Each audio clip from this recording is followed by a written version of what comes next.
ખબરોમાં બન્યા રહેવા માટે બેલ આઇકોન દબાવો અને એબીપી અસ્મિતાને સબસ્ક્રાઇબ કરો.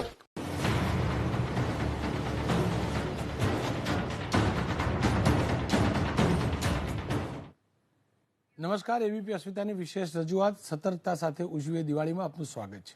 જી હા, સતર્કતા એટલા માટે કારણ કે આ કોવિડનો કાળ છે. કોવિડના વર્ષમાં આ દિવાળી આવી છે. આપણે નવરાત્રી પૂરી સભાનતા અને સતર્કતાથી ઉજવી અને આજે ખાસ કરીને ગુજરાત સરકાર એક માર્ગદર્શિકા જાહેર કરવા જઈ રહી છે. સંભાવના છે કે ફટાકડા ફોડવાની અનુમતિ ચોક્કસથી અપાય અને ગઈકાલે નીતિન પટેલે આના સંકેત આપેલા હતા. જોકે અનેક પ્રકારના નિયંત્રણો હશે. બની શકે કે સમયનું પણ નિયંત્રણ હોય, માસ ગેધરિંગ ન થવું જોઈએ એ પ્રકારના પણ આદેશ હોય. કેન્દ્ર સરકારે ચોક્કસથી રાજ્ય સરકાર ઉપર છોડ્યું છે, પરંતુ સવાલ એ પણ છે કે કયા પ્રકારે કેટલી સતર્કતા સાથે ફટાકડા ફોડવા જોઈએ, કેવા પ્રકારના ફટાકડા ફોડવા જોઈએ, પર્યાવરણ ઉપર એની શું અસર પડશે અને કોવિડ એટલે કે કોરોના કાળની અંદર એની શું ફરક પડશે. આપણી સાથે પોલ્યુશન કંટ્રોલ બોર્ડના તાભાણી સાહેબ જોડાયેલા છે. તાભાણી સાહેબ, આપનું સ્વાગત છે. સ્વાભાવિક રીતે જ ફટાકડાનું બજાર પણ લાગી ચૂક્યું છે, ફટાકડા વેચાઈ પણ રહ્યા છે. ચિંતાજનક વાત એ છે કે પોલ્યુશનની માત્રા છે, પોલ્યુશન જે છે તેમાં વધારો થઈ રહ્યો છે. આજના જે આંકડા હતા ચિંતાજનક પણ હતા. પણ કેવા પ્રકારની સતર્કતા રાખવી જેના કારણે વાયુ પ્રદૂષણ વધુ ન થઈ શકે?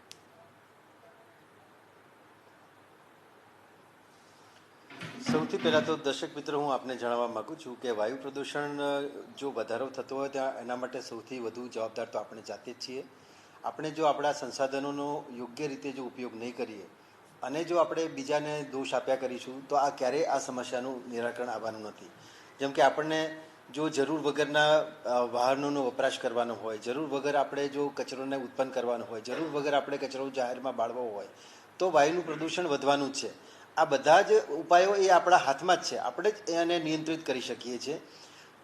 જેમ અત્યારે જે ફટાકડાની વાત ચાલી રહી છે, કે વાહનોના પ્રદૂષણની વાત ચાલી રહી છે, કે ઔદ્યોગિક પ્રદૂષણની વાત ચાલી છે, એ બધી જ વસ્તુને કંટ્રોલ આપણે જ કરી શકીએ. જો ફટાકડા પણ જો આપણે એની મર્યાદામાં એનો ઉપયોગ કરીએ, વાહનોનો મર્યાદાનો ઉપયોગ કરીશું તો અવશ્યપણે આપણે આ સમસ્યાના ઉકેલ તરફની દિશાને ઝડપથી આપણે પ્રાપ્ત કરી શકીશું. ખાસ કરીને દિવાળીના દિવસોમાં શું અનુભવ રહ્યો સર?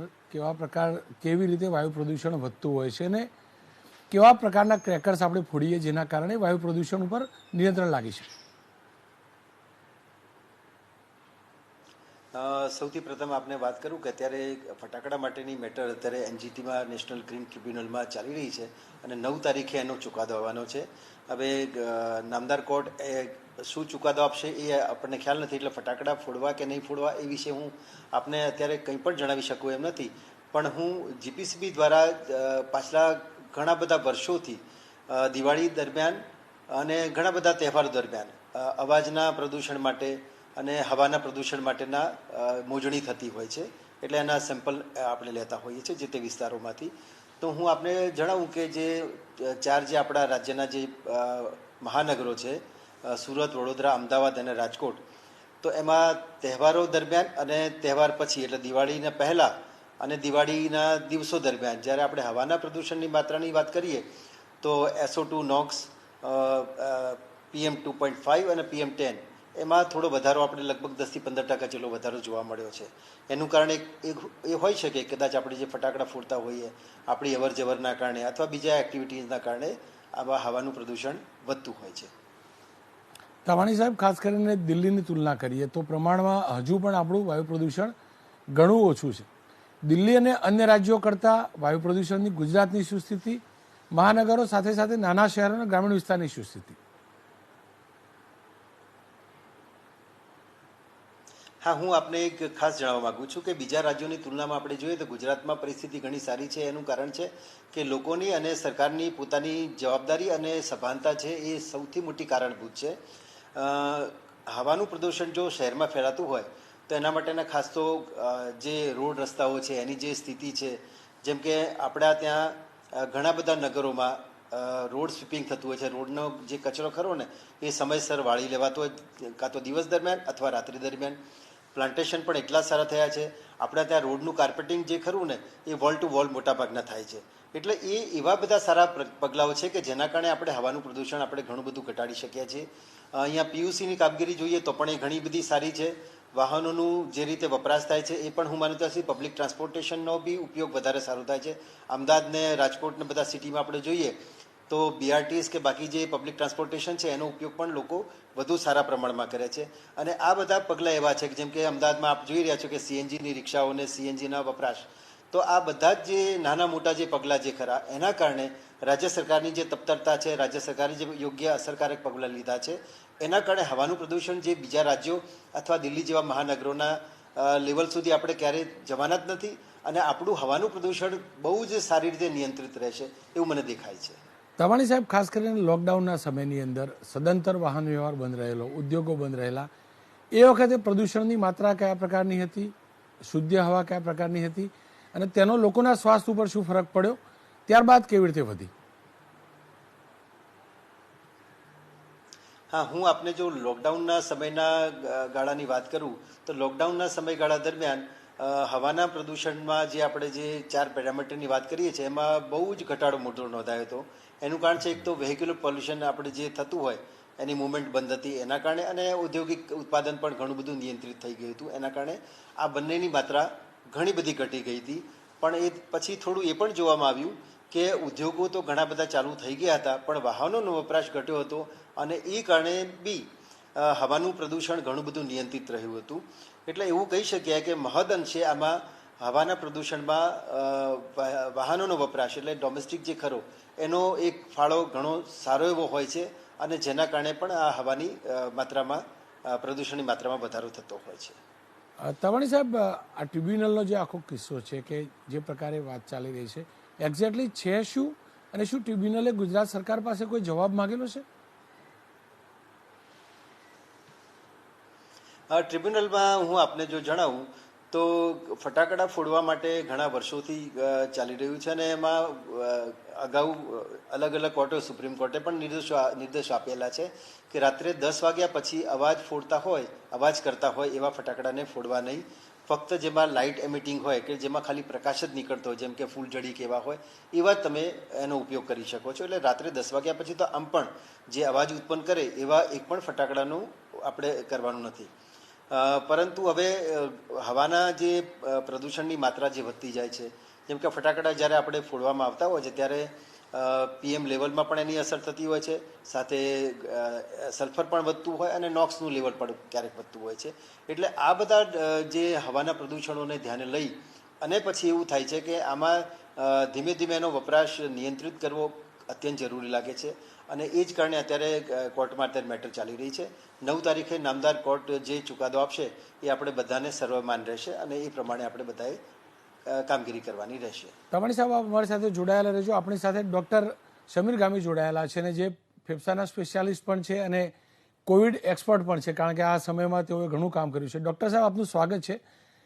વિટમણા એ છે કે આ તહેવાર કેવી રીતે મનાવીશું અને ખાસ કરીને વાયુ પોલ્યુશન વધે તો કોવિડ કાળની અંદર ફેફસા ઉપર તેની શું ફરક પડે અને શું અસર પડે? વાયુ પોલ્યુશન, એર પોલ્યુશનને કારણે ફેફસા પર જે ફેફસાના ઓલરેડી એક્ઝિસ્ટિંગ દર્દીઓ છે, અસ્થમાના છે, દમના દર્દીઓ છે, આ બધા દર્દીઓના તકલીફ વધવાની શક્યતાઓ છે. કોરોના ઇટસેલ્ફ પર વાયુ પ્રદૂષણને કારણે કે શરીરને કારણે કોઈ વધારે ફરક જોવા કદાચ નહીં મળે એવું મારું માનવું છે. વધારે સમય આપણને જણાવી શકશે. કોરોના કાળમાં જે ફેફસાના દર્દીઓ છે, અસ્થમા, COPD, દમના દર્દીઓ, ટીબીના દર્દીઓ, એમનામાં વાયુ પ્રદૂષણને કારણે ડેફિનેટલી તકલીફ વધવાની શક્યતાઓ ખરી. બીજું કે દિલ્હીમાં જે અત્યારે ઠંડીનું પ્રમાણ વધવાને કારણે કોરોનાના કેસ વધી રહ્યા છે, તો નવેમ્બર મહિનો શરૂ થયો છે, એને કારણે કદાચ કોરોના કેસ ગુજરાતમાં વધવાની શક્યતાઓ પૂરેપૂરી છે. ડૉક્ટર સાહેબ, ખાસ કરીને એ જાણવું હતું, કેમ કે આપણે જો નવરાત્રી શાંતિથી મનાવી, SOP સરકારની સ્ટ્રીક હતી, તમામ લોકોએ ફોલો કરી, પણ લાંબા સમયથી એક ડિપ્રેશનનો પણ સમય આવતો હોય છે, કારણ કે તહેવાર આપણા જીવનનો ભાગ છે અને તહેવાર અને ખાસ કરીને દિવાળી તો ઉજાસનો પર્વ છે. સ્વાભાવિક રીતે આ ટ્રિબ્યુનલનો મામલો છે, કોર્ટની લિમિટેશન પણ છે, પણ આપની જોડેથી જાણવા માંગીશ એક ઉજાસ જીવનમાં આ સમયમાં કેવી રીતે જરૂરી છે, ખાસ કરીને કોવિડના ડિપ્રેશનમાંથી બહાર નીકળવા માટે, જેના કારણે આપણે દર્શકને સમજાવી શકીએ કે કેવી રીતે દિવાળી મનાવવી. આપણે ઘરમાં જ રહી અને દીવા પ્રગટાવીએ. આપણે ફટાકડા જો ફોડીએ તો ગ્રુપમાં ના જઈએ. આપણે ગુજરાતમાં જે બેસતું વર્ષ આવે છે નવા વર્ષમાં, ત્યારે એકબીજાના ઘરે જઈ અને હાથ મિલાવીને આપણે એકબીજાને સ્નેહ મિલન જે સોસાયટીઓમાં જે અમુક સમાજમાં જે સ્નેહ મિલનો થઈ રહ્યા હોય છે કે આપણે સ્નેહ મિલનોમાં એક સાથે જી બિલકુલ આપણે દિવાળી એક હર્ષનો પર્વ છે, એક ઉજાસનો પર્વ છે, તો આપણે ઘરે રહીને કરીએ, આપણે વિડીયો કોલથી એકબીજાને દિવાળીની શુભેચ્છાઓ આપીએ, નવા વર્ષની શુભેચ્છાઓ આપીએ, સોશિયલ ડિસ્ટન્સિંગનું મેક્સિમમ પાલન કરીએ અને આપણે દિવાળી સહી સલામત ઉજવીએ અને નવા વર્ષમાં કોરોના હજી જ ઘટતો રહે ગુજરાતમાં, એવી આપણે સૌ પ્રયત્નો કરીએ. કોવિડ જ્યારે શરૂ થયો ત્યાર પછી આપને પણ યાદ છે ને, તમામ આખી દુનિયા જાણે છે કે એક હિન્દુસ્તાન એવું હતું જેમાં આપણે થાળી પણ વગાડી, દીવા પણ પ્રગટાવ્યા અને પ્રધાનમંત્રીને હાકલ પર કર્યા. એક પોઝિટિવિટી લાવવાનો એક પ્રયાસ હતો. આ પ્રકારે દીવા પ્રગટાવવા, કેમ કે દિવાળી છે એટલે સ્વાભાવિક રીતે જ એ પર્વ પણ આપણું ઉજાસનું છે, એ કેવી રીતે સકારાત્મકતા લાવી શકે આ પર્વ? આ પર્વમાં આપણે સૌ દીવા પ્રગટાવી ભગવાનને પ્રાર્થના કરીએ અને દીવા આપણે આપણા ઘરમાં જ પ્રગટાવીએ. આપણે ફટાકડા ફોડીએ તો આપણા બહાર આપણા રવેશમાં કે આપણે સોસાયટીમાં જ ફોડીએ. આપણે એ પ્રકારનો એક સકારાત્મક મેસેજ આપીએ દુનિયાને કે અમારું ઇન્ડિયાનું સૌથી મોટું પર્વ છે અને એ પર્વ આપણે ઉજવ્યું પણ ખરું અને આપણે સાવચેતી સેફટી પણ રાખી અને કોરોના આપણે વધવા પણ ના દીધો. બિલકુલ. ફરી એકવાર જણાવવા માંગીશ, એક આપને પૂછવા માંગીશ ડોક્ટર સાહેબ, અંતર જોયું પહેલા, કોવિડ કાળમાં દિવાળી મનાવતા શું ધ્યાનમાં રાખવું જોઈએ અને સકારાત્મકતા કેવી રીતે લાવવી જોઈએ? સકારાત્મક આપણે સૌ હર્ષ ઉલ્લાસથી સૌને શુભેચ્છાઓ પાઠવીએ. આપણે સૌ સોશિયલ ડિસ્ટન્સિંગથી આ પર્વનો બને એટલો વધારે પણ સેફ તહેવાર મનાવીએ. ડોક્ટર સાહેબ આપનો ખૂબ આભાર. તમારી સાહેબ આપની જોડેથી જાણવા માંગીશ અંતમાં, 9 તારીખે અદાલત જે પણ કહેશે અને સ્વાભાવિક રીતે જ અદાલતનો જે પણ નિર્ણય, ટ્રિબ્યુનલનો જે પણ નિર્ણય હોય, ગુજરાત સરકાર, ગુજરાતની જનતા શિરોમાન્ય માનશે. આપ કેમ કે પ્રદૂષણ નિયંત્રણ બોર્ડ સાથે જોડાયેલા છો, સૌથી મોટો તહેવાર પણ છે, બંનેને ધ્યાનમાં રાખી ગુજરાતના નાગરિકોને સરકાર વતી શું અપીલ કરવા માંગશો? હું ગુજરાતના નાગરિકોને સરકાર વતી એ અપીલ કરવા માગું છું કે કોર્ટના જે ચુકાદા જે ખરા એ ઘણા બધા વિચારો અને ઘણા બધા આદાન પ્રદાન પછી આપવામાં આવતા હોય છે. એટલે કોર્ટ જે વિચારીને કહેતી હોય એ આપણા સૌના ભલા માટે જ કહેતી હોય, આપણા સ્વાસ્થ્ય માટે જ કહેતી હોય. એટલે દરેકે એ ચુકાદાને ખૂબ માનભેર અને ગર્વભેર વધાવી અને કોર્ટના આદેશો મુજબ આપણે વર્તીએ તો વધારે સારું રહેશે.